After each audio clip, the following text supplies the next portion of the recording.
Hi guys, it's Sunday walking with my daughter. Say hi, Crystal Rose. Say hi. Yan. We are here at E-Park, Quezon City. Yan. So, my goal for today is like,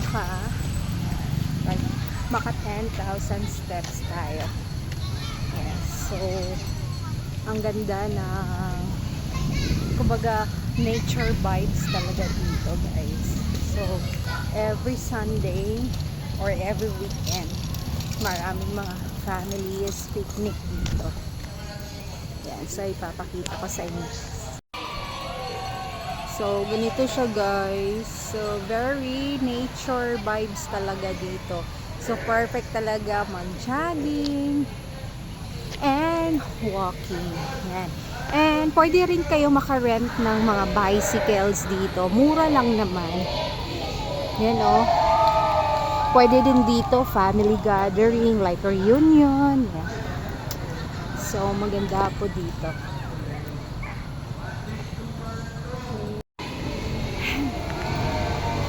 Yeah, sabayan. More than 10,000 steps. See, mga bata na anong tawag nito, nag-bicycle sila. See,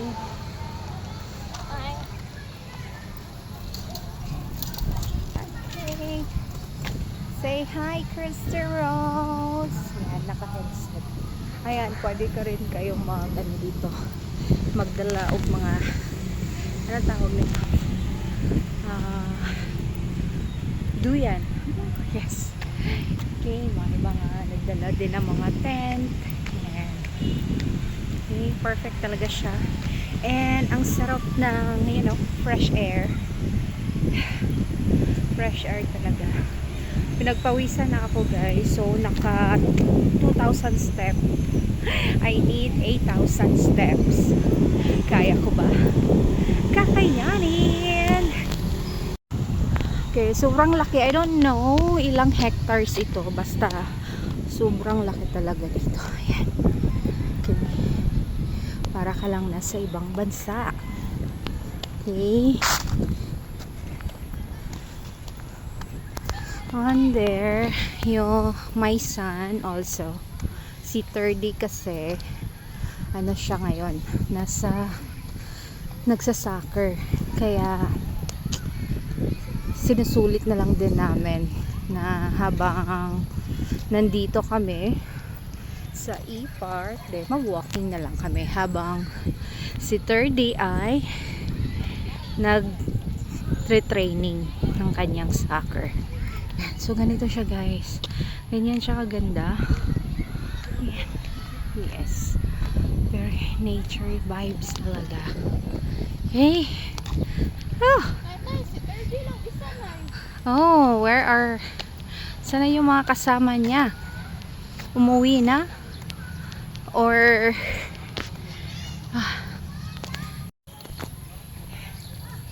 so, aakyat tayo sa bridge.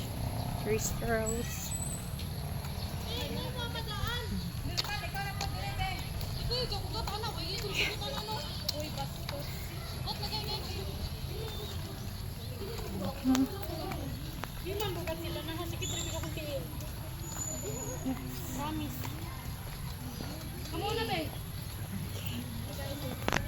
So, this is the soccer field. Ayun.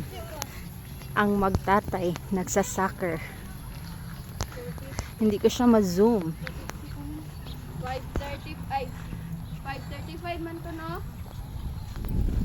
Yan.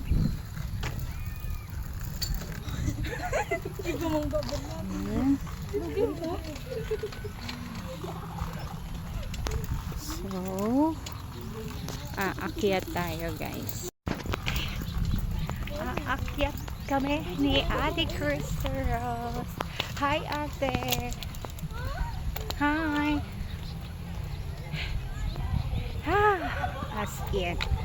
Hindi ko lang talaga nadala ang selfie stick ko, kaya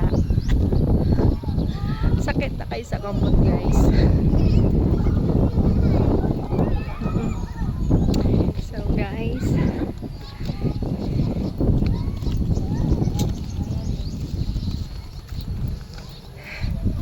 ayan.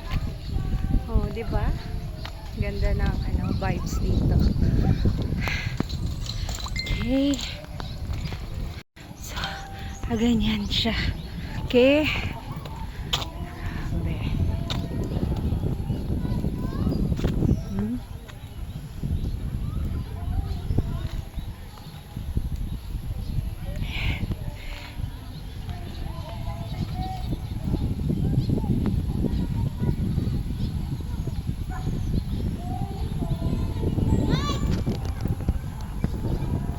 Malaki na talaga yung baby Christy Rose ko, guys. Ano, laki-laki na. Oh.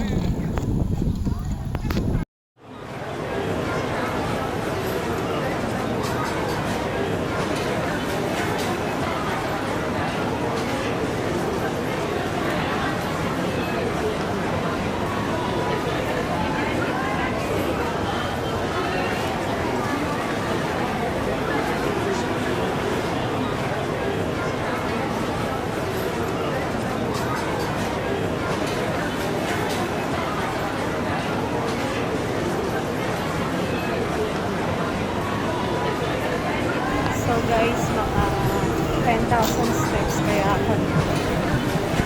So ganyan kalaki yung soccer field dito. Okay. Time check, it's already 4 p.m. here. So guys, if you're planning to visit dito sa Baguio, then you must try the noodles from family and the vibes mo. No? And malaki pa talaga ito kasi doon banda may mga anong tawag doon? May mga pangbata. Kumbaga playground. Very colorful talaga doon. So rest muna tayo. Later na naman water break muna tayo. So guys, thank you for watching.